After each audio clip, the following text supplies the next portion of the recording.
So you have so many different options when you're thinking about these so that you don't have to get stuck in a rut. You can be broad and expansive in your thinking.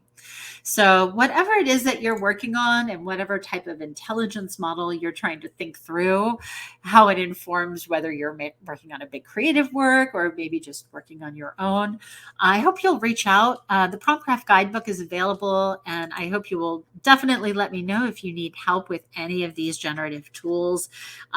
I will be continuing the release study of things like GPT-4.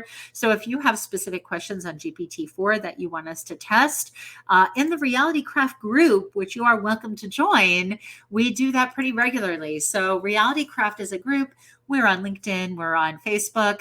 If you're a subscriber, you're already in there. And if you are not a subscriber, you can go to evo.ist to jump in on that.